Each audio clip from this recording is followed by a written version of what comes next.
আরবিতে তাবিআ মানে হচ্ছে কাউকে অনুসরণ করা, আর আতবা হয়, এটাকে আরবিতে বলা হয় মুবালাগা, মানে হচ্ছে কোনো কিছু জোর দেয়া বোঝানো। আর অর্থ দ্বারায় সে তাকে প্রতি পদে পদে অনুসরণ করে, একটা সেকেন্ডও এমন যায় না যে শয়তান তাকে ছাড়ে। এখানে শয়তান সম্পর্কে একটা জিনিস জানতে পারছি যে এমন ব্যক্তি যে আল্লাহর দিকে এগিয়ে এসেছিল, যাকে আল্লাহ আয়াত দিয়েছিলেন, যখন সে আল্লাহ থেকে দূরে সরতে থাকে শয়তান সুযোগ দেখতে পায় এবং সে তার পেছনে উঠে পড়ে লাগে। সেই লোকই হয়ে পড়ে তার প্রধান প্রজেক্ট, সে সব কিছু ছেড়ে আপনার পেছনে লাগে। এটাই ফাতবাহু শয়তান।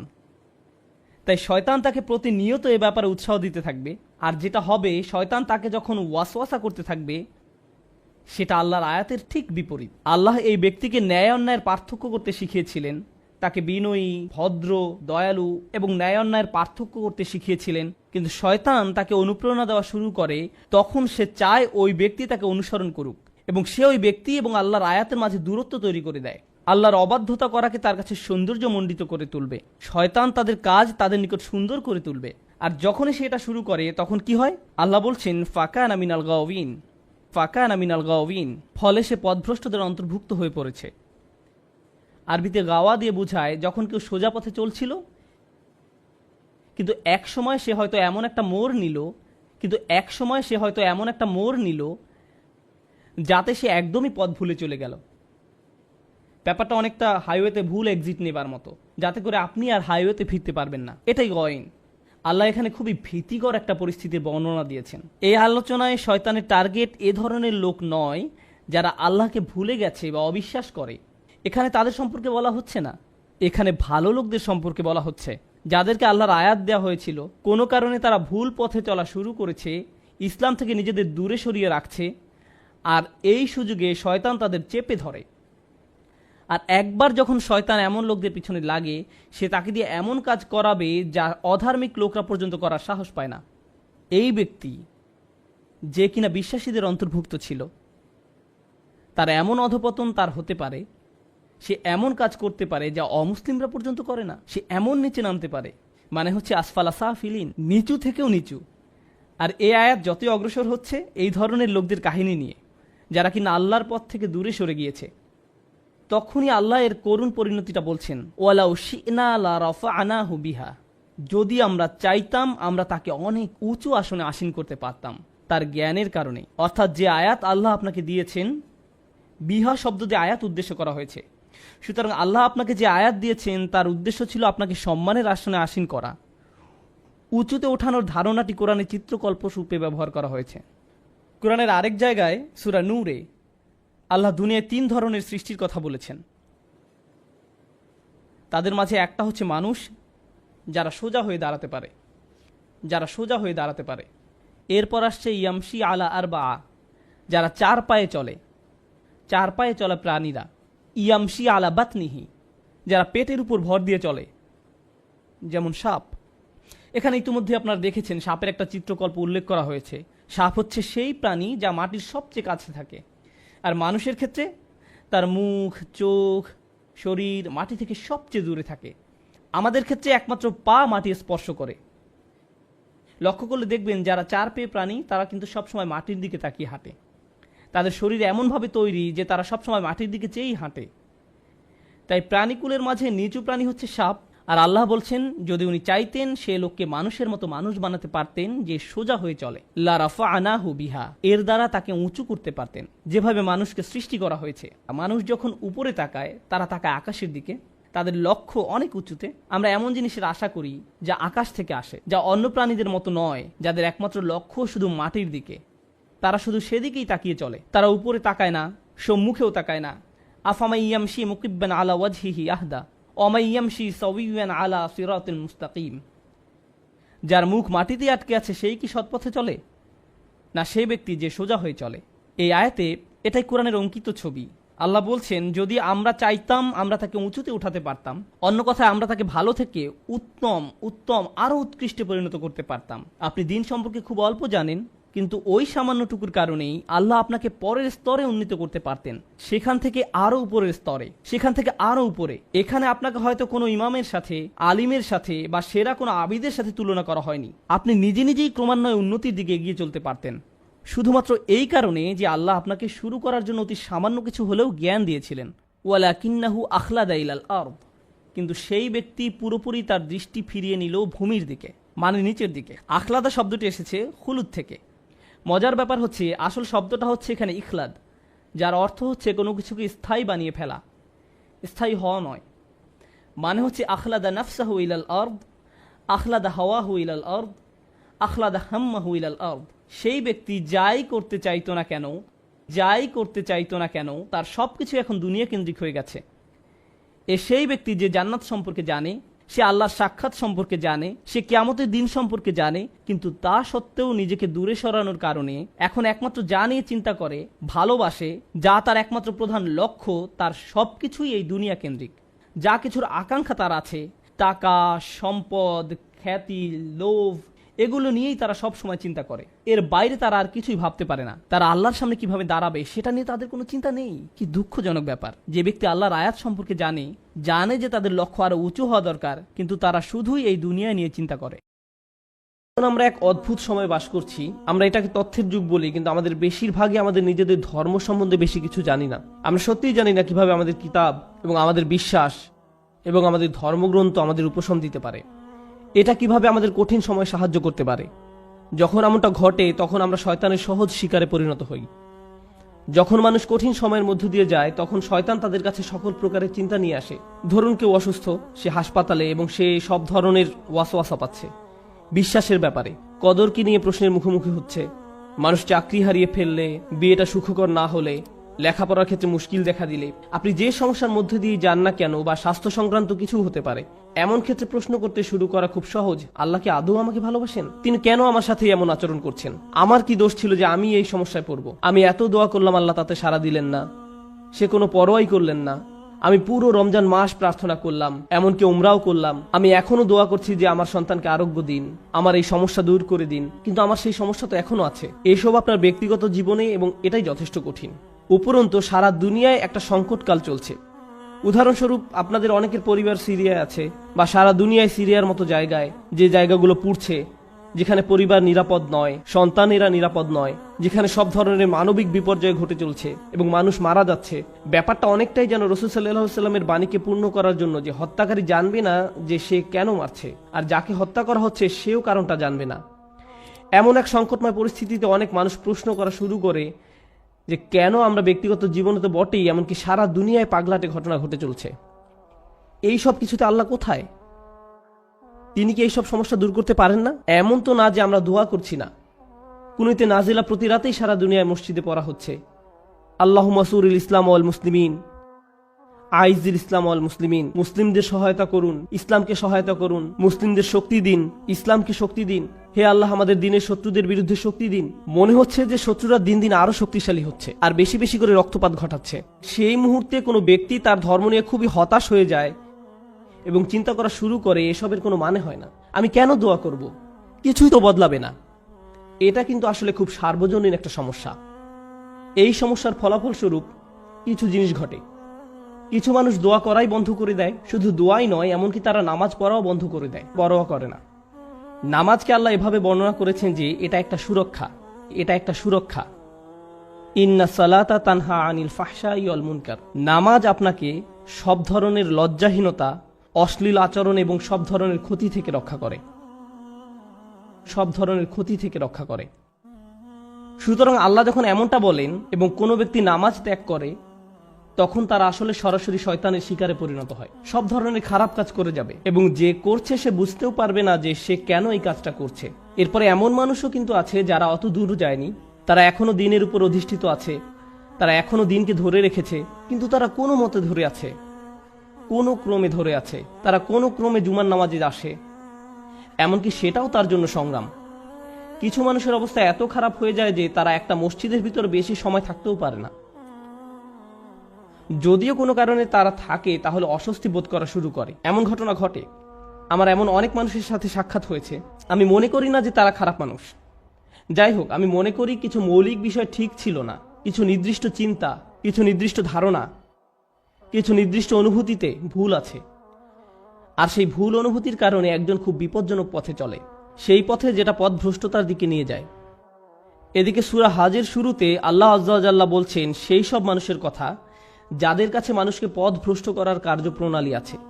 খারাপ মানুষ যারা কোনো জ্ঞান ছাড়াই আল্লাহর বিরুদ্ধে তর্ক করে, এরা আর কিছু চায় না। মাই ইউজাদিলু ফিল্লাহি বিগাইরি ইলমিন ওয়ালা হুদাও ওয়ালা কিতাবিম মুনির। কোনো ব্যক্তি আল্লাহর ব্যাপারে তর্ক করে, বিতর্ক করে এবং ধর্মকে ঘৃণা করে এবং আল্লাহকে ঘৃণা করে, নবী সাল্লাল্লাহু আলাইহি সাল্লামকে ঘৃণা করে এবং তাদের কোনো ধারণাই নাই যে তারা কেন বিতর্ক করছে, পথ নির্দেশনাও নেই, কোনো আলোকিত চিন্তার আলোকেও তারা কাজটা করে না, অভিযোগ করার জন্যই অভিযোগ করা। সেই ধরনের মানুষগুলোর জন্য শুধু এটা যথেষ্ট নয় যে তারা বিভ্রান্তিতে আছে, তাদের আসলে অন্য কাউকে ভুল পথে পরিচালিত করতে হবে। সেটা একদল মানুষ। কিন্তু এই দলের মানুষদের নিয়ে আমি আজ কথা বলবো না, আমি কথা বলবো এর পরের যে দল তাদের নিয়ে, যারা কিনারায় আছে, আক্ষরিকভাবেই যারা প্রান্তে আছে। কুরআন তাদেরকে এইভাবে বর্ণনা করছে, অমিনান নাসি মান ইয়াবুদুল্লাহি আলা হারফ। আমি এটার এভাবে অনুবাদ করব যে মানুষের মধ্যে এমন কেউ আছে যে আল্লাহর উপাসনা করে একদমই কিনারায়। তারা আল্লাহর উপাসনা করে কিন্তু পর্বতের একদম খারাপ প্রান্তে। এর অর্থ কি? এর অর্থ হলো কিছু সময় এখানে কিছু সময় সেখানে পড়ে যাওয়ার জন্য প্রস্তুত। তাদের বিশ্বাস যথেষ্ট স্থির নয়, তারা তাদের উপাসনায় যথেষ্ট স্থিতিশীল নয়, তারা অনড় নয়, তাদের মনে এমন প্রশ্ন আছে যার উত্তর তার জানা নেই, অমীমাংসিত আবেগ। সুতরাং সেটা কিভাবে প্রদর্শিত হয়? আল্লাহ নিজে বলেন, ফাইন আসাবাহু খায়রুন আতবাআন্না বিহি। যখন ভালো কিছু তাদের আসে, যদি জীবনে ভালো কিছু ঘটে তাহলে তারা ভালো থাকে। ঠিক আছে, ঠিক আছে, আল্লাহ আসলে এই দুয়াটা শুনেছেন, সুতরাং আমি এখন নামাজ পড়তে পারি, আমার ভালো লাগছে। ওয়া ইন আসাবাহু ফিতনাতুন, যখন তারা কোনো ফিতনার সংস্পর্শে আসে, ফিতনা শব্দের অর্থ হলো কোনো ধরনের পরীক্ষা, কোনো কিছু যেটা তাদের বিশ্বাসকে পরীক্ষা করে। সুতরাং আল্লাহ খাইরের বিপরীত শব্দ শার ব্যবহার করেননি, এখানে শব্দটি হবে শার। সুতরাং আপনি হয়তো আশা করছিলেন যে আল্লাহ বলবেন ফা ইন আসাবাহু খায়রুন ইতমাআন্না বিহি ওয়া ইন আসাবাহু শাররুন। না, ওয়া ইন আসাবাতহু ফিতনাতুন। কেন এই শব্দটি গুরুত্বপূর্ণ? কারণ আল্লাহ আমাদেরকে জানাচ্ছেন যখন আপনার খারাপ কিছু ঘটে তখন শুধু আল্লাহ আপনার বিশ্বাসকে পরীক্ষা করছেন। আল্লাহ শুধু দেখতে চান আপনি কি বিশ্বাস করেন এক আল্লাহকে যে আপনাকে তখনও ভালোবাসেন, যিনি তখনও আপনাকে গুরুত্ব দেন, তখনও তিনি আর রহমান, তখনও তিনি আর রাজিক, তিনি তখনও আপনার সবকিছুর যোগান দিয়ে যাচ্ছেন, আপনার যত্ন নিয়ে যাচ্ছেন, যদিও আপনি তা দেখতে পান না, যদিও আপনার মনে হচ্ছে যেন আপনার সামনে সমস্যার স্তূপ। আর শয়তান চায় যে আপনি প্রশ্ন করুন আল্লাহ কোথায়, সে চায় যে আপনি প্রশ্নটি করুন। তাই আল্লাহ আপনাকে অনেক সময় এমন পরিস্থিতি ফেলতে চান এটা দেখার জন্য যে আপনার বিশ্বাস কতটা পাকাপোক্ত। এই দিনের শুরু কিন্তু আল্লাযিনা ইউমিনুনা বিল গায়ব, তারা এমন এক আল্লাহকে বিশ্বাস করে যাকে তারা দেখতে পায় না। এর অর্থ শুধু এই নয় যে আমরা আল্লাহকে দেখতে পাই না, পরিকল্পনাও দেখতে পাই না। আল্লাহ আপনাকে বলে দেন না যে তোমার দিনটা এভাবে যাবে, তুমি এখন কঠিন সময়ের মধ্য দিয়ে যাচ্ছ, কিন্তু সহজ সময় আসছে কয়েক সপ্তাহ বা কয়েক বছর বা কয়েক ঘন্টার মধ্যেই। আমরা জানি না যে পরবর্তী মিনিটেই পরিস্থিতি ভালো হবে নাকি আরো 10 বছর লাগবে, আমরা কিছু জানি না। আল্লাহ সেটা বলবেন না। ওমা কান আল্লাহু লিইউতলিয়াকুম আলাল গায়ব, আল্লাহ আপনাকে অদৃশ্যের ব্যাপারে জানাবেন না, তিনি সেটা আপনাকে জানাতে বাধ্য নন। আল্লাহ শুধু আপনাকে বলছেন তাকে বিশ্বাস করতে, শুধু আপনাকে বলছেন তাকে বিশ্বাস করতে, তাকে বিশ্বাস করতে যে আপনি নিজেকে কতটা ভালোবাসেন, আল্লাহ আপনাকে তার চেয়েও বেশি ভালোবাসেন। আপনাকে শাস্তি দিয়ে, যন্ত্রণা দিয়ে তার কোনো লাভ নেই, তার কোনো লাভ নেই। মা ইয়াফআলুল্লাহু বিআযাবিকুম, আপনাকে শাস্তি দিয়ে আল্লাহর কি লাভ? আপনি কেন ভাবেন যে আল্লাহ আপনাকে পাকড়াও করতে চান? আল্লাহ নিজে আক্ষরিক অর্থেই এই প্রশ্ন করেছেন। সুতরাং যখন আপনি আমি পরীক্ষার মধ্য দিয়ে যাই তখনই এটা হিসাব করে দেখার সময় যে আল্লাহকে বিশ্বাস করা তো সহজ, যখন সবকিছু ঠিক আছে তখন এটা তুলনামূলকভাবে সহজ, কিন্তু বিশ্বাস করা কঠিন, বিশেষত আল্লাহর কিছু নামে, আল্লাহ সেই সব নামে যেগুলোকে আমরা কঠিন সময় আঁকড়িয়ে ধরে আছি, সেগুলোকে ধরে রাখা কঠিন যখন আমাদের উপর আঘাত আসে। যখন আমরা বিশ্বাস করি যে আল্লাহ উপশমকারী, আল্লাহ সব শিফার মালিক, তার কিতাব হলো শিফা, আর আপনি হাসপাতালে বসে আছেন মৃত্যুমুখী মায়ের কাছে বা মৃত্যুমুখী বাবার কাছে, তখন বিশ্বাস করা কঠিন। এটা অনেকের কাছেই কঠিন মনে হয়। এই খুতবাকে আমি দুইটা জিনিসে ভাগ করতে চাই। একটা হলো দোয়া বিষয়ে আমাদের চিন্তাভাবনা সংশোধন করা। পবিত্র কোরআনের অধিকাংশ দোয়াতে, নবী সাল্লাল্লাহু আলাইহি সাল্লামের সুন্নতের অধিকাংশ দোয়াতে আপনি খুব সাধারণ একটা ব্যাপার খেয়াল করবেন যে কোনো না কোনোভাবে আপনি আল্লাহর কাছে নিজের জন্য আরো বেশি শক্তি, আরো বেশি সামর্থ্য প্রার্থনা করছেন। আপনি আল্লাহর কাছে পথ প্রদর্শন, আল্লাহর কাছে ক্ষমাশীলতা এবং আল্লাহর কাছে কৃতজ্ঞতা প্রকাশ করার দোয়া করছেন। আউজিআনি আন আশকুরা নি'মাতাকা আল্লাতী আন'আমতা আলাইয়া, আমাকে ক্ষমতা প্রদান করুন যাতে আমি আপনার নিয়ামতের কৃতজ্ঞতা প্রকাশ করতে পারি। আমি আপনাদের একটা উদাহরণ দিব যা দ্বারা আপনাদের বুঝতে সহায়ক হবে যে আমি আসলে কি বোঝাতে চাচ্ছি। যেমন ধরুন, একজন মানুষ সমুদ্রে ছিল এবং তাদের জাহাজের সাথে পাথরের সংঘর্ষ হয়ে জাহাজটি ডুবে গেল। তিনি একটি কাঠের টুকরায় সমুদ্রে ভেসে আছেন, দোয়া করছেন এবং আল্লাহর কাছে দোয়া করছেন। এমত অবস্থায় তিনি দুইভাবে দোয়া করতে পারেন: হে আল্লাহ, আমাকে এখনই একটি দ্বীপে স্থানান্তর করুন এবং এই ঝড় বৃষ্টি বন্ধ করে দিন, অথবা হে আল্লাহ, আমাকে এই কঠিন সময় মোকাবেলা করার শক্তি দিন। এখন তিনি দোয়া করলেন, আমাকে এখনই একটি হেলিকপ্টার পাঠান এবং আমাকে একটি দ্বীপে নিয়ে যান। দোয়া করতে লাগলেন, হেলিকপ্টার হেলিকপ্টার হেলিকপ্টার, কিন্তু কোনো হেলিকপ্টার আসলো না। তিনি বললেন, আল্লাহ, আমাকে হেলিকপ্টারও পাঠালেন না, আমি তো অনেক দোয়া করলাম, এটা ঠিক না, বাদ দাও, আমি আর দোয়াই করব না। অথবা মনে করুন উনি দোয়া করছেন সমুদ্র শুকিয়ে সমতল ভূমি হয়ে যাক, বলছেন, হে আল্লাহ, আপনার তো সেই ক্ষমতা আছে যে কোনো অবস্থার পরিবর্তনের, আপনি সকল কিছুর সৃষ্টিকর্তা, আপনি এই সমুদ্রকে সমতল ভূমিতে পরিণত করতেই পারেন। আপনি যেহেতু ইব্রাহিম আলাইহিসসালামকে নিক্ষেপ করা আগুন ঠান্ডা করে দিয়েছিলেন, আপনি আমার জন্য এটাও করতে পারেন। কিন্তু তারপরও সেটা ভূমিতে পরিণত হয় না, সমুদ্রই থেকে যায় এবং লোকটা ধীরে ধীরে ডুবে যাচ্ছেন। আমি যে বিষয়টা বলতে চাচ্ছি, আমরা মনে করি দোয়ার উদ্দেশ্য হলো আমাদের পারিপার্শ্বিক বাস্তবতা পরিবর্তন করা। কিন্তু যদি আপনি কুরআন এবং সুন্নাহর দোয়াগুলো অধ্যয়ন করে থাকেন, তবে আপনি খেয়াল করে দেখবেন যে পরিবর্তন আপনি যা চাইবেন তা একান্তই নিজের জন্য। হে আল্লাহ, আমি একটা কঠিন সময়ের মধ্যে দিয়ে যাচ্ছি, এটা কাটিয়ে ওঠার সক্ষমতা দান করুন। কিছু পরীক্ষার্থী একটা সাধারণ পরীক্ষা দিবে, তখন তারা দুই ধরনের দোয়া করতে পারে। একটি হলো, হে আল্লাহ, আমাকে এই বিষয়টি বুঝে নেওয়ার ক্ষমতা দিন, মনোযোগী করুন, আমাকে এমন ক্ষমতা দিন যেন পরীক্ষা দেওয়ার সময় আমি ঘাবড়িয়ে না যাই, অলসতা যেন আমাকে গ্রাস না করে, এভাবে নিজের জন্য দোয়া করা। অথবা তারা এভাবে বলতে পারেন, ইয়া আল্লাহ, আমি জানি এটা একটা মেডিকেল পরীক্ষা, কিন্তু আপনি এটাকে ক্লাস 2 এর অঙ্কর পরীক্ষার মতো সহজ করে দিন, যেন আমার এই সমস্যাই না থাকে। আপনি হয়তো বাস্তবতা বদলাবার জন্য দোয়া করতে পারেন, অথবা নিজের সক্ষমতা বৃদ্ধির জন্য দোয়া করতে পারেন।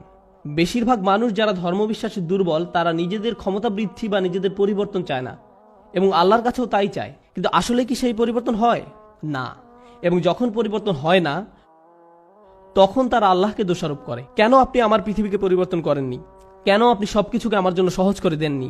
আপনি যদি চান বাস্তবতা আপনার পক্ষে থাকবে, তাহলে আপনাকে সত্যিকারভাবে শিখতে হবে কিভাবে আল্লাহর কাছে সমর্পিত হতে হয়। এমন নয় যে যখন কিছু প্রয়োজন, কোনো সমস্যা, তখনই আল্লাহর কাছে সাহায্য চান, বরং আপনি আল্লাহর কাছে সব সময় আসবেন, আপনাকে সব সময় তার কাছে সমর্পিত হতে হবে। এভাবে এই মনোভাবের উন্নতি হবে এবং এমন একটি সময় আসবে যখন বাস্তবতা আমাদের কাছে আত্মসমর্পণ করবে। আর সেই সময় হলো যখন আমরা আল্লাহর সাথে মিলিত হব। লাহুম মা ইয়াশাউন, আমরা যা চাই তা সবই আমরা পাবো। সমস্যা হলো আমরা সবাই এই মুহূর্তে চাই। আল্লাহ বলছেন, আমি তোমাদের সবই দিব, কিন্তু এখন তোমরা কিছু ভালো অভিজ্ঞতা অর্জন করবে এবং কিছুটা পরীক্ষায় পড়বে। আর একমাত্র যে কারণে তিনি আমাদের পরীক্ষায় উপনীত করেন তা হলো তিনি চান আমরা যেন উত্তীর্ণ হই এবং জান্নাতের জন্য যোগ্যতা অর্জন করি, কারণ এই কষ্টকর যাত্রা আমাদেরকে তাঁর সান্নিধ্যে নিয়ে আসবে। লাকাদ হাক্কাল কওলু আলা আকসারিহিম ফাহুম লা ইউমিনুন। সত্য একেবারেই প্রকাশিত হয়ে গেছে। এর অর্থ হলো সত্য একদম পরিষ্কার হয়েছে। বার্তাটি যে সত্য তা বেশিরভাগ মানুষের কাছেই স্পষ্ট, তবুও তারা বিশ্বাস করে না। ফাহুম লা ইউমিনুন, যে তারা তবুও বিশ্বাস করবে না। আল্লাহ এখানে একেবারে অবাক হবার মতো কিছু বলছেন। তিনি বলছেন তাদের বেশিরভাগই ইতোমধ্যেই জানে যে আপনি যেই বার্তা দিচ্ছেন সেটি পুরোপুরি কি সত্য, কিন্তু তবুও তারা ঈমান আনবে না। এর আগের আয়াতে তাদের অবচেতনার লম্বা ইতিহাসের কথা বলা হয়েছে, আর এই আয়াতে আছে তারা পুরোপুরি সচেতন, তারা এটা জানে, তবুও বিশ্বাস করবে না। তাহলে প্রশ্ন ওঠে, যদি তারা বিশ্বাস নাই করবে তবে লাভ কি এসবের? কেন বলা হচ্ছে যাও তাদেরকে সতর্ক করো, আর তারা বিশ্বাস করবে না? আচ্ছা, একদম উপর থেকে শুরু করি। সত্য তাদের কাছে একেবারে স্পষ্ট কিভাবে হলো? এক অনস্বীকার্য সংমিশ্রণের কারণে। আল্লাহর নিখুঁত কালাম ও নবীজির নিখুঁত চরিত্র সাল্লাল্লাহু আলাইহি সাল্লাম, এভাবেই হেদায়েত ঘটে। ঠিক বার্তা আর বার্তাবাহক, সর্বশ্রেষ্ঠ বার্তাবাহক আর সর্বশ্রেষ্ঠ বার্তা একত্রে মিলিত হয়েছে। তাই এমনকি কাফিরও অস্বীকারীও ভিতর ভেতর জানে যে কোনোভাবেই তার প্রত্যুত্তর তারা দিতে পারবে না। আমি কখনোই জানতে পারতাম না, আপনিও জানতে পারতেন না, এমনকি নবীজিও জানতে পারতেন না সাল্লাল্লাহু আলাইহি সাল্লাম। আল্লাহ ওদের অন্তরের ভেতরে ভালোভাবে নজর দিয়ে খুব সূক্ষ্মভাবে সেটার বিশ্লেষণ করলেন, এরপর আয়াত নাজিল করলেন। সত্য একেবারেই স্পষ্ট হয়ে গেছে। আর বেশিরভাগের বেলাতে এটাই হলো অবস্থা। তারা ভালো করেই জানে, তবুও কোনোভাবেই বিশ্বাস করবে না। এখন দেখার বিষয় হলো, নবী সাল্লাল্লাহু আলাইহি সাল্লামের বৈধতার জন্য কোরআন কি যথেষ্ট না? আল্লাহ কি শুরুতেই তার বৈধতা দেননি? তিনি বলেন, এটা শুধু তোমার বৈধতার জন্য যথেষ্ট না, বরং তাদের বৈধতার জন্য। চিন্তা করো না, তোমাকে কিছুই ভাবতে হবে না। নাকি তারা বোঝেনি? তারা ঠিকই বুঝেছে। আমি বলছি তারা বুঝেছে ঠিকই, কিন্তু শুধু তোমাকে তা দেখতে দিচ্ছে না। এখন প্রশ্ন হলো, এর ভিন্ন আরেকটি সুন্দর বিষয় এবং সেটার ভয়ঙ্কর দিকও। আল্লাহ বলছেন তারা বিশ্বাস করবে না। ফাহুম লা ইউমিনুন। এখানে ইউমিনুন হলো ক্রিয়াপদ। ক্রিয়াপদ ব্যবহৃত হলে সেটাকে অস্থায়ী বোঝানো হয়, অর্থাৎ এখন তারা বিশ্বাস করবে না, তবে শেষ পর্যন্ত কিছু একটা হলেও হতে পারে, তারা বিশ্বাস করতেও পারে। এখন ওটা কি? এটা আসলে কোরআনের একটা ইঙ্গিত। কোরআনের অনেকগুলো স্থানে এই মূলনীতি উল্লেখ করা হয়েছে। মনোযোগ দিয়ে শুনুন। একগুয়ে কাফেররা যখন সত্য জেনেও সেটাকে প্রত্যাখ্যান করে, একটা সময় আসবে যখন সে বিশ্বাস করবে অবশেষে। জানেন সেটা কখন? যখন শাস্তি দেখবে। যখন তারা শাস্তি দেখবে তখন বলবে ইন্না মুমিনুন। সূরা দুখানে আল্লাহ যেমন বলেন, রব্বানা কশিফ আন্নাল আযাব ইন্না মুমিনুন। ইয়া রব, আমাদের শাস্তি দূর করে দিন, আমরা বিশ্বাস করতে প্রস্তুত, বিশ্বাস করছি আমরা এখন। আবসারনা ওয়া সামি'না ফারজি'না না'মাল সালিহান। এখন আমরা দেখতে পাচ্ছি, শুনতে প্রস্তুত আমরা এখন। আমরা দেখছি, এখন শুনতে আমরা প্রস্তুত। আল্লাহ এখানে বলছেন তারা আপাতত বিশ্বাস করছে না, যেন ইঙ্গিত দিচ্ছেন যে তারা অবশেষে যখন শাস্তি দেখবে তখন কি হবে? বিশ্বাস করবে। কিন্তু অন্য স্থানে আল্লাহ বলছেন আন্না লাহুমুজ যিকরা। এখন আর কি লাভ? আমি গায়বের প্রতি বিশ্বাস আনতে বলেছিলাম তোমাদের, দৃশ্যমান কিছুর উপর বিশ্বাস আনতে বলিনি। একটা পশুও তো সেটা পারে। একটা বিড়ালও তো আগুন দেখে এমন করে, মিয়াও। এটা তো কোনো অর্জনই নয়, এজন্য এটাকে বিশ্বাস করাও বলে না। তো এখন তিনি বলছেন যে তারা বিশ্বাস করবে না। কিন্তু এর পরের আয়াতে সবচাইতে গুরুত্বপূর্ণ অংশটি এতক্ষণ চেপে রাখছিলাম। আপনাদের খুব কঠিন এক প্রশ্ন করেছিলাম, তারা যদি বিশ্বাস নাই করবে তবে দাওয়াতের কি লাভ? অসম্ভব এই কাজ কেন আমাদের করতে বলছেন? এই আয়াতে একটা শব্দ আছে। এই প্রশ্ন সেই একটি আয়াতই দিয়ে দিচ্ছে। লাকাদ হাক্কাল কওলু আলা আকসারিহিম। তাদের অধিকাংশের কাছেই সত্যটা একেবারে পরিষ্কার হয়ে গেছে, তারপরও তারা বিশ্বাস করবে না। তাদের অধিকাংশই যদি বিশ্বাস না করে তাহলে কে করবে? তাদের অল্প সংখ্যক করবে, ঠিক। তাদের মধ্যে ছোট্ট এক সংখ্যালঘু অংশ বিশ্বাস করবে, ঠিক। আর নবীজিকে তাই বলা হচ্ছে সাল্লাল্লাহু আলাইহি সাল্লাম, আপনার সবাইকে সতর্ক করতে হবে, কারণ আপনি জানেন না কে কে বিশ্বাস করতে পারে। আমি আপনাকে জানিয়ে দিচ্ছি, যদিও যে বেশিরভাগই করবে না, এটাকে কঠিন সরল পথ তো আর অকারণে বলা হয় না। তাই আপনি অল্প কয়জনকে পাবেন, এটা জেনেই কাজ করুন। তারা কারা সেটাও আমি আপনাকে জানাবো না। আপনি যদি অন্তত বলে দেন যে তারা কারা, তাহলে আমার কাজটা একটু সহজ হতো, আমি তাদের কাছেই যেতাম, বাকি সবার পেছনে সময় নষ্ট করতাম না। না, বলবো না আপনাকে, শুধু বেশিরভাগই ঈমান আনবে না। তো এজন্যই আসলেই তারা বিশ্বাস করবেই না। মানে এত একগুয়ে জেদি কেন তারা? ইন্না জাআলনা ফি আনাকিহিম আগলালান। কোনো সন্দেহ নেই আমি তাদের বেরি পরিয়েছি, লোহার বেরি, তাদের গলাতে।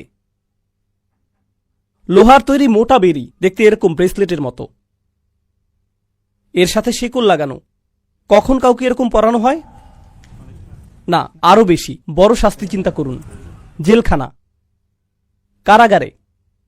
এসব মানুষদের পাশাপাশি শেকল দিয়ে বেঁধে রাখা, একের পর এক, একের পর এক, একের পর এক, প্রত্যেকের গলায় বেরি। ফাহিয়া ইলাল আযকান। এই বেরি চিবুক পর্যন্ত, মানে এটা এভাবে থাকে একদম চিবুক পর্যন্ত, এভাবে হাঁটতে হয় তখন। ফাহুম মুকমাহুন। তাদের গলা এভাবে উঁচু হয়ে আছে। এভাবেই এটা সেই জেলখানার চিত্র। আমি চাই আপনারা মনে রাখুন, এটা কিসের চিত্র? জেলখানার। তো এখানে সেটার সাথে কি সম্পর্ক? আল্লাহ কিন্তু আপনাকে বলছেন না যে আপনি যদি এখন কুরাইশদের কাছে যান, যদি আবু জাহেলের কাছে যান, এখনই তাকে এরকম বেরি পরা অবস্থায় দেখবেন। না না না না, এই বেরি কি দৃশ্যমান নাকি অদৃশ্য? এটা অদৃশ্য এক বেরি। কিন্তু জানেন কি, আমি চাই এই জেলখানার চিত্রটা আগে বুঝে নিন। এই লোকগুলোকে শেকল পরানো, তার মানে এরা বন্দী। আর ওরা জেলে থাকা মানে বাহিরের পৃথিবীর সাথে একেবারে বিচ্ছিন্ন, ঠিক। কারণ আপনি জেলে বন্দী থাকা মানে বাহিরে কি হচ্ছে কিছুই জানেন না, অর্থাৎ আপনি অসচেতন, জ্ঞানহীন, গাফেল। এই শব্দ কি এর আগে এসেছে? গফিলুন। আপনি গাফেল কেন? কারণ আপনি জেলে। আর আপনার গলায় এমন বেরি থাকলে আপনি আশেপাশে দেখতে পারবেন না, মানে আপনি জানতেই পারবেন না আপনার পাশেই কি হচ্ছে। মানে আপনি আরো বেশি অজ্ঞ, গাফেল হয়ে গেলেন, আর তারপর আপনাকে সেখানে থাকতে হবে। কাউকে জেলে পুরে দিলে আপনি তাকে জিজ্ঞেস করতে পারেন, কেন তার এমন হলো, কেন তুমি জেলে গেলে? জেলে যেতে হলে আপনাকে অপরাধের অভিযোগে অভিযুক্ত হতে হবে, ঠিক? কিন্তু পূর্বের আয়াতেই তার বিরুদ্ধে অপরাধের অভিযোগ এসেছে। সত্য তাদের সামনে প্রকাশ হয়েছেই, বাণী তার সামনে সম্পূর্ণ স্পষ্ট হয়েছে, তবুও তারা বিশ্বাস করেনি। এটাই অপরাধ। আর অপরাধ এমনটা হলে তাদের জেলেই যাওয়া উচিত। কিন্তু এরপরেও শুধু জেলে গেলেই হবে না, আপনার শাস্তি অপরাধের সমানুপাতেও হতে হবে। এই কথা আগে শুনেছেন? অপরাধের উপযুক্ত শাস্তি হতে হবে। আমরা এখন পর্যন্ত শাস্তি সম্পর্কে কি জেনেছি? যে তাকে বেরি পরানো হবে। কোথায়? তার গলায়। আল্লাহ কি বলছেন? যে সে নিজে অন্তরে সত্য জানে। তিনি এই ইঙ্গিত দিয়েছেন যে সে ইতিমধ্যেই জানে কি সত্যটা। অতএব সে সত্য জানে, কিন্তু মুখ দিয়ে সেটা প্রকাশ করছে না, অহংকারের কারণে। তার গলায় সত্যটা আটকে আছে, মুখ পর্যন্ত আসতেই পারছে না, গলায় ধরে রেখেছে সে। এজন্যই তাদেরকে বলা হয় কাফির। কাফির অর্থ যে সত্যকে লুকিয়ে ফেলে। কাফির বলতে কৃষককেও বোঝানো হয়, কারণ সে বীজ মাটিতে পুঁতে ফেলে। তাই তারা যে নিজেদের গলার ভেতরে সেটা আটকে রাখে, এজন্য তাদের গলাও আটকা পড়েছে। অপরাধটা এখানেই। তারা চাইলেই বলতে পারে, কিন্তু অহংকার তা দিচ্ছে না। কিন্তু দেখুন, আরেকটি জিনিস আপনাদের জিজ্ঞেস করতে চাই, তা হলো যখন আপনি এভাবে মাথা উঁচু করে রাখেন অথচ আপনার গলায় বেরি নেই, তখন সেটা কি? সেটা অহংকার। একজন কয়েদির এভাবে গলা উঁচু করে রাখার চিত্রটি বেশ অপমানজনক। আল্লাহ সেই মাথা উঁচু করা কয়েদির সাথে অহংকারী লোকের তুলনা করেছেন, যে অহংকার আর জেদের কারণে তার বাণী শুনতে অস্বীকার করে। তিনি বলছেন যে সে অহংকার করছে। আল্লাহ সেটাকে কয়েদখানা বলছেন। সে বন্দী, সে বন্দী। সে নিজেও জানে না যে সে নিজের অহংকারই বন্দী। এই আয়াতের কি অসাধারণ চিত্রায়ন! এই আয়াত নিয়ে শেষ কথা, আপনার গলায় যখন এরকম বেরি পরানো থাকবে, তখন কি নিজেকে দেখতে পারবেন? জেলের বাইরে বা আপনার আশেপাশেই বা কি হচ্ছে ভুলে যান, আপনি কি অন্তত নিজেকে ঠিকভাবে দেখতে পারবেন? ফাআনসাহুম আনফুসাহুম উলাইকা হুমুল ফাসিকুন। তিনি তাদের নিজেদেরই ভুলিয়ে দিলেন, তারা এমনকি নিজেদেরও দেখতে পারছে না। ইদা আখরাজা ইয়াদাহু লাম ইয়াকাদ ইয়ারাহু। কুরআন বলছে, সে যদি অন্তত নিজের হাত দেখতে পারত। তাদের অবস্থা এতই খারাপ, তারা এতই হঠকারী, কিন্তু তাদের এই একগুঁয়েমি আল্লাহ চান না। আমি যখন এটা পড়ি তখন ভাবি, আচ্ছা, আল্লাহ হয়তো এখন অন্য বিষয়ে যাবেন, কারণ যথেষ্ট শাস্তি তো হয়েছেই। কিন্তু এরপর আরেক আয়াত, ওয়াজআলনা মিন বাইনি আইদিহিম সাদ্দান, আর আমি তাদের ঠিক সামনেই একটা দেয়াল রেখেছি। অমিন খলফিহিম সাদ্দান, আর তাদের পেছনেও আমি একটা দেয়াল রেখেছি। আগশাইনাহুম, তাদেরকে ঢেকে দিয়েছি। ফাহুম লা ইউবসিরুন, ফলে তারা দেখে না। আপনি জেলখানায়, আপনাকে অন্য মানুষের সাথে বেঁধে রাখা হয়েছে। আপনার সামনে একটা দেয়াল, পেছনে আরেকটা দেয়াল। তিনি কেন দুপাশে দেয়ালের কথা বললেন না? কারণ যখন আপনি শেকলে বন্দী, তখন শুধু কোন দিকে নড়াচড়া করতে পারেন? সামনে ও পেছনে। আর আপনি আশেপাশে তাকিয়েও দেখতে পারছেন না, কারণ গলায় বেরি বাঁধা। তাই শুধু সামনে আর পেছনেই যেন দেখতে পান, এটুকুই। তো তারা এই দিকেই এগিয়ে আসছে।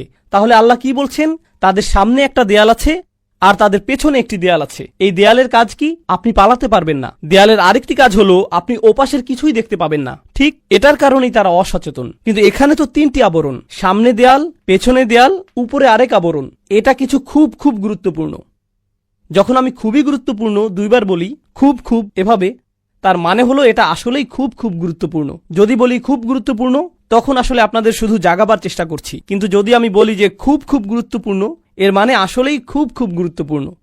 তিনটি বাধা। প্রথম বাধাটি কোথায়? ঠিক তাদের সামনে। বোঝার চেষ্টা করুন এর মানে কি। আমাদের ঠিক সামনে কি জানেন? সবকিছু।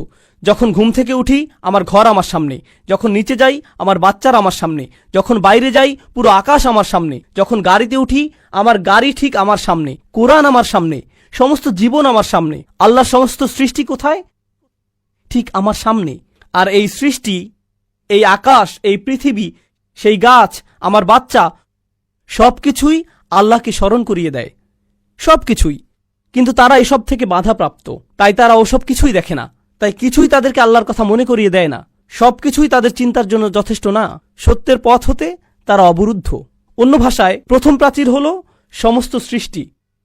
বোঝার চেষ্টা করুন এই জিনিসটা। আল্লাহ যা কিছুই সৃষ্টি করেছেন, সবই আমাদের সামনে। আপনি তো সারাক্ষণ কোরআন পড়ছেন না, সারাক্ষণ তো আপনি ইবাদত করছেন না। কিন্তু জানেন কি, যখনই আপনি জেগে আছেন আপনার ঠিক সামনেই কি থাকে? সৃষ্টি সব সময় আপনার সামনে থাকে। নিজের চোখে দেখে অনুধাবন করার মতো কিছু না কিছু সব সময়ই থাকে। এটাই হলো প্রাচীর। দ্বিতীয় প্রাচীরটি কোথায়? তাদের পেছনে। আমাদের পেছনে কি? আমাদের ইতিহাস, আমার নিজের ইতিহাস, আমার জাতির ইতিহাস, অন্যান্য জাতির ইতিহাস। এগুলো সব কোথায়? তারা তাদের সামনে থাকা প্রাচীরের কারণে পুরো বিশ্ব দেখতে পারছে না, আর তারা তাদের পূর্বে গত মানুষের অবস্থা থেকেও শিক্ষা নিচ্ছে না। এজন্য তাদের পেছনেও আরেক প্রাচীর। এখন পর্যন্ত দুটো পেলাম, আপনার চারপাশের দুনিয়া 1 নম্বর, আর আছে ইতিহাস 2 নম্বর। কিন্তু সেটাও যথেষ্ট না, অন্য দিক থেকেও তারা অবরুদ্ধ। কোথায়? ফাআগশাইনাহুম, আমি তাদেরকে ওপর থেকেও ঢেকে দিয়েছি। এখন আপনি যদি ওপর থেকে তাদের বন্দী করে রাখেন, তার মানে ওপর থেকেও এমন কিছু শেখার আছে যা সত্যের পথ দেখায়।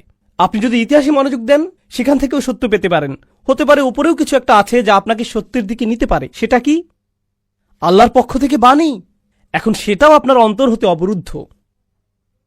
আপনি কোরআনের যেখানেই পড়েন না কেন, তা বলবে যে সত্যে পৌঁছানোর জন্য 3টি রাস্তা আছে। আপনার চারপাশের পৃথিবীর দিকে নজর দিতে পারেন, ইতিহাসের প্রতি নজর দিতে পারেন, আর নজর দিতে পারেন ওহির প্রতি। কোরআনে এই 3টি ধ্রুব। আপনি যখন নিজের প্রতি মনোযোগ দিচ্ছেন, তখন আপনি সব কিছুর প্রতি দিচ্ছেন। সানুরিহিম আয়াতিনা ফিল আফাকি ওয়া ফি আনফুসিহিম হাত্তা ইয়াতাবায়্যানা লাহুম আন্নাহুল হক। আপনার চারপাশের পৃথিবীটাই সত্যে পৌঁছানোর প্রথম ধাপ, ইতিহাস। আর যারা ইতিহাস নিয়ে চিন্তা করতে পারে, তারাও সত্যে পৌঁছাতে পারে। আর সত্যে পৌঁছানোর সবচাইতে শক্তিশালী পথটি অবশ্যই সেটা যা ওপর থেকে আসে। অথচ এই মানুষগুলো পুরোপুরি অবরুদ্ধ। তাই ওহি তো দূরে থাক, তারা তো এই বাণী শুনছেই না। নবীজি সাল্লাল্লাহু আলাইহি সাল্লামকে তারা আপনাকে শুনবে না, অথচ তা কোরআন উপর থেকে এসেছে। অথচ তা কোরআন উপর থেকে এসেছে। এটা বলতে বলার আগে দেখুন, সেটা তো তাদের প্রথম অপরাধী না। তারা তো তাদের আশেপাশের পৃথিবীটাতেই মনোযোগ দেয় না। তারা ধ্বংসাবশেষ নিয়েও চিন্তিত না। তারা তো অতীত জাতির ধ্বংসাবশেষের পাশ দিয়ে গিয়েছে, আরবরা যেত এভাবে। অথচ তারা 2 বার ভাবত না, এখানে কি হয়েছে, এখানে কি হয়েছে। ফাহুম লা ইউবসিরুন, তাদের এই অবস্থা কেন হলো? তারা এমনটা কখনোই ভাবেনি। কি এক চিত্রায়ন, কি অসাধারণ চিত্রায়ন। আর এই সব কিছুর শেষে এখন নবীজি সাল্লাল্লাহু আলাইহি সাল্লামকে বলা হচ্ছে, তিনি কি সংখ্যাগুরুদের পাবেন নাকি সংখ্যালঘুদের? এখন বলা হচ্ছে বেশিরভাগ মানুষই খারাপ, কোনো আশা নেই। ওয়াসাওয়াউন আলাইহিম আনযারতাহুম আম লাম তুনযিরহুম লা ইউমিনুন, সব একই রকম।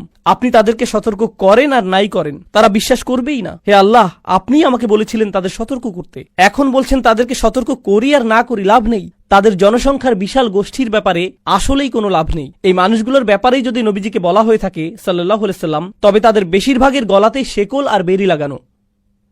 তাদের বড় অংশের কোনো কিছুতেই কোনো মনোযোগ নেই আর, কিন্তু তবুও তাকে করতে হয়। কেন বাপু? কেনই বা তাদের বেশিরভাগ বিশ্বাস রাখবে না?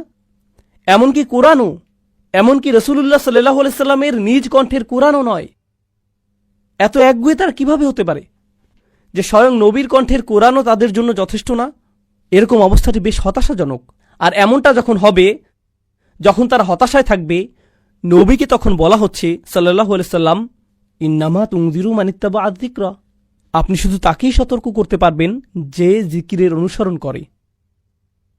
এই আয়াত সম্পর্কে বলার আগে আপনাদের আরেকটা জিনিস বলতে চাই। সত্যে পৌঁছাবার কয়টি পথের কথা বলেছি আমি? 3। সেগুলো কি কি? একদম সোজা, খুব খুব গুরুত্বপূর্ণ। আমি বলেছিলাম সৃষ্টি, ইতিহাস, ওহি। ঠিক? ওকে, সৃষ্টি, ইতিহাস, ওহি হলো কিভাবে আপনি আপনার মস্তিষ্ক ব্যবহার করে সত্যে পৌঁছাতে পারবেন। একবার সত্য পেয়ে গেলে তখনই সতর্কতাগুলোর উপকার পাবেন আপনি। তাহলে 1টি, 2টি, 3টি, 4 নম্বর কোনটি? সতর্ক বার্তাগুলো। সত্যে পৌঁছাবার আগে যদি সতর্ক বার্তা দিয়ে দেন, তবে তার কোনো অর্থই হবে না। আমাদের বাচ্চারা কখনো এমন হয় ইসলাম সম্পর্কে জানেই না। নামাজ পড়ো বাবা। কেন নামাজ পড়বো আম্মা? কারণ না পড়লে আল্লাহ রাগ করবেন, আর আমি আরো বেশি রাগ করব। আপনি ভয় দেখাতে খুব পছন্দ করেন, কিন্তু তার আগে সত্যটা বুঝিয়ে দেন না। এমন করলে কি হয় জানেন? মানুষ পালিয়ে যায়। যারা সত্য থেকে উপকৃত হয়, সতর্কতা মূলত তাদের জন্যেই। আর সত্যের পথগুলো কি কি? আপনার চারপাশের পৃথিবী, ইতিহাস আর ওহি। ঠিক দেখলেন সতর্কবাণী কখন আসলো? এখন সতর্কবাণী এসেছে এখানে। এখন আল্লাহ বলছেন এই তিনটি রাস্তা যখন বন্ধ তখন আপনি যতই সতর্ক করেন না কেন তারা বিশ্বাস করবেই না, কোনো কাজেই আসবে না। অন্যের সাথে ইসলাম নিয়ে কিভাবে কথা বলবেন সেটার উপর কি এর প্রভাব পড়ে না? আমাদের কি তাহলে শুধু সতর্ক করার তুলনায় সঠিকভাবে চিন্তা করার প্রতি মনোযোগ দেওয়া উচিত নয়? যদি আপনি মানুষকে সতর্ক করতে চান, কি দিয়ে শুরু করা উচিত? সঠিকভাবে চিন্তা করার উপায়। ইতিহাস নিয়ে চিন্তা করতে শেখান, ওহী নিয়ে চিন্তা করতে শেখান, তাদের চারপাশের বিশ্ব নিয়ে চিন্তা করতে শেখান, এরপর তাদের সতর্কবাণীটি দিন। আমার ধারণা হলো আজকাল বেশিরভাগ মুসলিমেরই ইসলাম নিয়ে আনুষ্ঠানিক তো দূরে থাক, সাধারণ জ্ঞানটিও নেই। আমিও এর অন্তর্ভুক্ত। কি হতাশাজনক পৃথিবীতে আমরা বাস করছি। আমাদের দোষ না এটা। এখন যদি কারো জ্ঞানের সঠিক ভিত্তিই না থাকে আর আপনি এসে তাকে 1 ঘন্টা যাবৎ জাহান্নামের আগুনের উত্তাপ নিয়ে বলেন, তাহলে তো সমস্যা হবেই, কারণ তার ভিত্তিই তো ঠিক নেই। নবীগণ আলাইহিমুসসালাম কিন্তু শুরুতেই সতর্ক করতেন না, তারা এভাবে শুরু করতেন না, বরং দাওয়াতের অনেক পর এই কাজ করতেন। তো এখন চলুন এই আয়াত নিয়ে কথা বলি। আপনি শুধুই তাদেরকেই সতর্ক করতে পারবেন যারা উপদেশের অনুসরণ করছে, মানিত্তাবা আযিক্র। দেখুন, যখন আল্লাহ মান ব্যবহার করেন তখন বোঝাচ্ছেন 1-2 হতে পারতেন, তখন বোঝাচ্ছেন 1-2 হয়তো পেতে পারেন। মান শব্দটি মানে অপরিচিত কেউ একজন, যেমন ইন্নামা তুনজিরুল্লাযিত্তাবা আযিক্রা, তাহলে সেটা পরিচিত কেউ হতো, কিন্তু মান অর্থ অপরিচিত কেউ। অন্যভাবে বললে নবীজি অনেক মানুষের সাথে কথা বলেছেন সাল্লাল্লাহু আলাইহি সাল্লাম, আর সেখানে কেউ একজন আছে তিনি এখনো জানেন না সে কে, অথচ সেই লোক তার কথা শুনছে, সেটা নিয়ে ভাবছে। এখন উপদেশের অনুসরণ করা আর আদেশ পালন করার মাঝে পার্থক্য আছে। আপনি যখন সালাত আদায়ের আদেশ পালন করেন তখন তাকে নামাজ পড়তে দেখেন, বলতে পারেন এই লোকটি আল্লাহর আদেশ পালন করছে। কিন্তু অনেকের মাঝে কেউ যদি বসে বসে আপনার কথা মনোযোগ দিয়ে শোনে, আপনি কি বলতে পারবেন তার মাথায় কি চলছে? না, আপনি কিছুই জানতে পারবেন না। প্রায় তো এমন হয় যে আপনাদের কেউ কেউ এভাবে মাথা ঝাঁকান, অথবা আমি তাকাচ্ছি মনে করে নার্ভাস হয়ে যান, খুব টেনশনে থাকেন, তাই না? এরকম প্রচুর হয় আমার সাথে। যেমন আমি ওই লোকের সাথে কথা বলছি, এদিকে পাশের লোক ভয় পেয়ে যায়, মনে করে আমি তার দিকে তাকিয়ে আছি। হ্যাঁ, এমন হয়, কিন্তু আমি তো জানি না আপনার মাথার ভেতরে কি হচ্ছে। আপনি হয়তো ভাবছেন আয় হায়, অথবা আমি কি গাড়ি লক করেছি। কেউ কেউ ভাবছে খেলাটা কয়টায় শুরু হবে। বিভিন্ন জিনিস ঘুরতে থাকে আপনাদের মনের ভেতর, আমি জানি না। নবীজি সাল্লাল্লাহু আলাইহি সাল্লামও জানেন না মানুষের মনের ভেতর কি কি ঘটছে, তার জানার কথাও না। আল্লাহ বলেন আপনার একমাত্র কাজ হলো তাকেই সতর্ক করা যার মাথার ভেতরে কিছু ঘটছে, মানিত্তাবা আযিক্র। আল্লাহর কথাগুলো কত নিখুঁত দেখুন। ও খশিয়া রহমান, আর সে কাকে ভয় পায়? আর রহমান বিল গায়ব, অদৃশ্যে ভয় পায়। সে গায়বের ভেতর আর রহমানকে ভয় পায়। সেটা কেন? রহমান তো অবশ্যই গায়বের ভেতর। তাহলে গায়বের ভেতর বলতে কি বোঝাচ্ছে? আসলে এর মানে হলো সে প্রকাশ্যে আল্লাহর প্রতি আর রহমানের প্রতি ভয় দেখিয়ে বেড়ায় না। কোথায় দেখায় তাহলে? গোপনে। মানে আপনি এখনো জানেন না সে কে, কারণ সে লুকিয়ে লুকিয়ে আর রহমানকে ভয় পায়। নবীজি সাল্লাল্লাহু আলাইহি সাল্লামের কোনো ধারণাই নেই যে তার শ্রোতাদের মাঝে কেউ কেউ মুসলিম হয়ে যাচ্ছে। তিনি শুধুই শুনবেন, তাকে শুধুই আল্লাহর উপর ভরসা করতে হবে। এখন এটার মনস্তাত্ত্বিক প্রভাবের কথা চিন্তা করুন। তিনি তার প্রতি আক্রমণাত্মক এক জনগোষ্ঠীর সাথে কথা বলছেন, আর আল্লাহ বলছেন এই শ্রোতাদের মাঝেই কেউ একজন আছে যে আপনাকে গ্রহণ করছে, যদিও জনতা আপনার বিরুদ্ধে।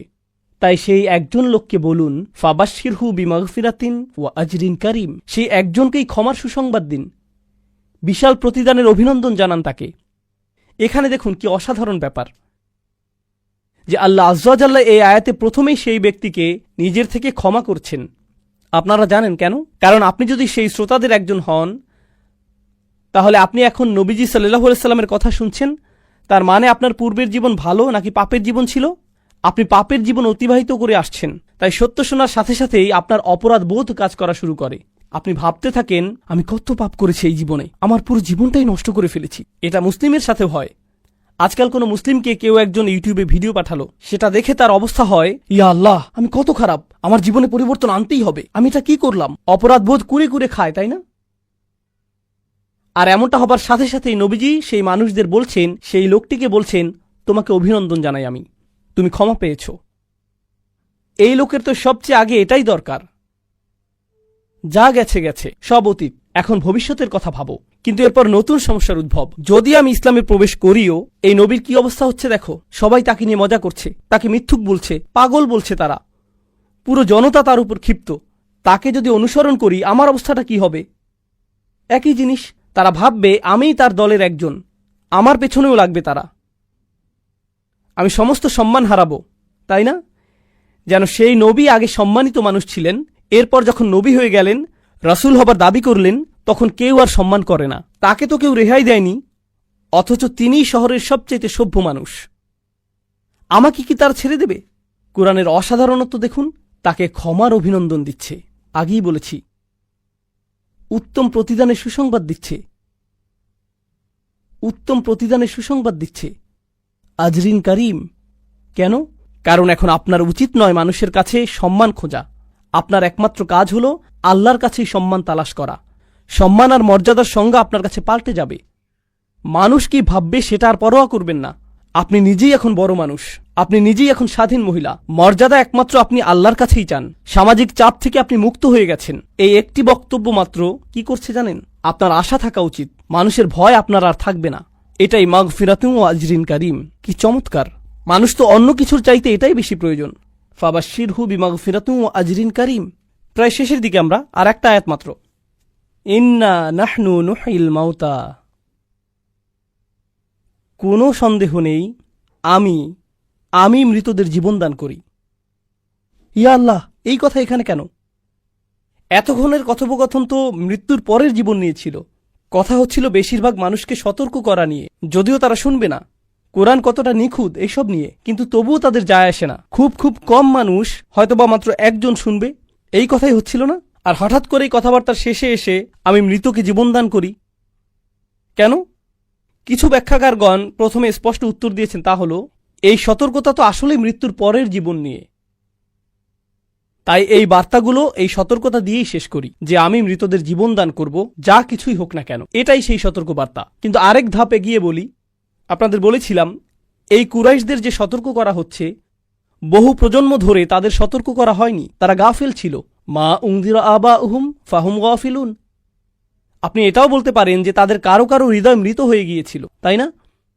আর নবীজি সাল্লাল্লাহু আলাইহি সাল্লাম তাদের কাছে দিন যতই প্রচার করুক না কেন, কোনো কিছুই হয় না।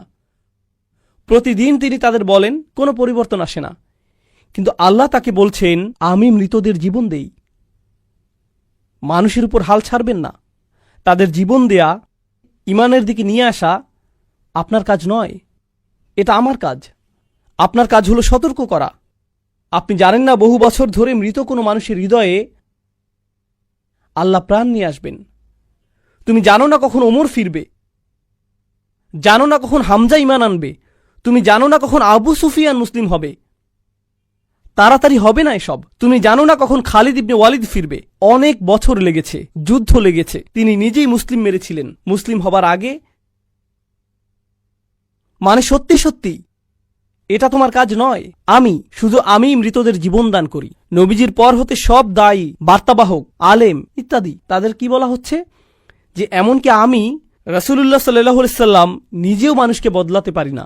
মানুষকে বদলাতে পারে না। মানুষকে পুনরুজ্জীবন দেয় না। কে দেন? আল্লাহ দেন। কোনো ভিডিও আপনার জীবন পরিবর্তন করেনি, আল্লাহ করেছেন। কোনো বক্তব্য আপনার জীবন পরিবর্তন করেনি, আল্লাহ করেছেন। আমার শিক্ষক এই ব্যাপারটা বোঝাতেন কুন ফায়াকুন দিয়ে। তিনি বলতেন, একজন খতিব, বক্তা বা আলিম কথা বলছেন, তার মুখ হতে শব্দ বের হচ্ছে, সেগুলো মানুষের কানেও যাচ্ছে, সবাই একই শব্দ শুনতে পাচ্ছে, কিন্তু তাদের কোনো একজনের জন্য আল্লাহ বললেন কুন, সাথে সাথেই তার জীবন বদলে যাচ্ছে। একটি মাত্র বাক্যেই। 8 ঘন্টার বক বক বক বক বক। এই বক্তার কারণে এমন হয়নি, আল্লাহর কারণে হয়েছে। আমি মৃতদের জীবন দান করি। আর যারা শুনছে না, চিন্তা করো না, এমন না যে তারা যা করছে তাতে পার পেয়ে যাবে। ওয়ানাকতুবু মা কদ্দামু ওয়া আসারহুম। আমি লিখে রাখছি, আমি তার বিনিয়োগগুলো প্রতিনিয়ত লিখছি। আপনি যাই করেন সব ভবিষ্যতের জন্য বিনিয়োগ। প্রত্যেকবার খারাপ কিছু করলে সেটা আপনার ভবিষ্যতে যাবে। ওয়া আসারহুম, সাথে মন্দ কাজের চিহ্ন আর ধ্বংসাবশেষও যাবে। জানেন এই আয়াত কি সম্পর্কে? আমরা প্রতিদিন যে ইতিহাস তৈরি করছি সেটা সম্পর্কেই এই আয়াত। কুরাইশ ইতিহাস তৈরি করছে, তারা জানেও না তারা ভবিষ্যতের জন্য উদাহরণ রেখে যাচ্ছে। আল্লাহ সেটা লিখে রাখছেন। আর প্রতিদিন তারা পেছনে ধ্বংসস্তূপ রেখে যাচ্ছে, ধ্বংসের এক লম্বা সারি ফেলে যাচ্ছে তারা। অন্যরা সেখান থেকে শিখবে। তো আল্লাহ এই অংশটির সমাপ্তি টানছেন ওয়াকুল্লা শাইইন আহসাইনাহু ফি ইমামিম মুবিন। আর সবকিছু তারা যা কিছুই করে নবীজি সাল্লাল্লাহু আলাইহি সাল্লামকে বলা হচ্ছে কোনো কিছু থেকেই তারা পার পাবে না। আপনারা জানেন মুসলিমরা কিভাবে হতাশ হয়ে যায়? আপনি জানেন ওরা ইদানিং কি করছে? জানেন তারা এইমাত্র ভিডিও বানিয়েছে, কি প্রচারণা চালিয়েছে? ওয়াকুল্লা শাইইন আহসাইনাহু ফি ইমামিম মুবিন। আমি সবকিছুই নথিভুক্ত করছি, সবকিছুই নিখুঁতভাবে নথিভুক্ত করছি আমি। ইহসা শব্দের অর্থ হলো গণনা। প্রাচীন লোকজন যেভাবে গণনা করত, তাদের কাছে বোতল থাকত, যেন এভাবে গণনা ভুল না হয়ে যায়, কারণ এভাবে এভাবে গুনলে ভুল হয়ে যেতে পারে। প্রত্যেক গণনায় যদি পাথর ফেলেন তাহলে গণনা সঠিক হবে, তাহলে গণনা সঠিক হবে। এটাকে বলে ইহসা। আল্লাহ বলছেন আমি পুরোপুরি খোলা একটি বইতে সবকিছু নিখুঁতভাবে লিখে রাখছি, তাদের সামনে সেটা খুলে ধরা হবে। ইমামিম মুবিন, ইমাম শব্দটি আসে আমাম থেকে, এর মানে সম্মুখে। প্রত্যেকটি জিনিস নিখুঁতভাবে নথিভুক্ত করা আছে এতে, সুতরাং আপনি চিন্তা করবেন না, তারা কিছুতেই ছাড়া পায়নি। সূরার শুরুতেই নবীকে বৈধতা দেয়া হচ্ছিল, মনে আছে? নবী সাল্লাল্লাহু আলাইহি সাল্লামকে বৈধতা দেয়া হয়েছে। এই প্রথম অনুচ্ছেদের শেষে কয়টি অনুচ্ছেদ? 6টি অনুচ্ছেদ। আলহামদুলিল্লাহ, প্রথম আর সবচাইতে বড়টি শেষ, আলহামদুলিল্লাহ। এর শেষে নবী সাল্লাল্লাহু আলাইহি সাল্লামকে সান্ত্বনা দেয়া হচ্ছে। এই সান্ত্বনা দেয়া হচ্ছে যে তাদের অপরাধ কিন্তু ভুলে যাওয়া হবে না, সব লিখে রাখা হচ্ছে, সবকিছু নথিভুক্ত হচ্ছে, সবকিছু নথিভুক্ত হচ্ছে। বারাকাল্লাহু লি ওয়া লাকুম।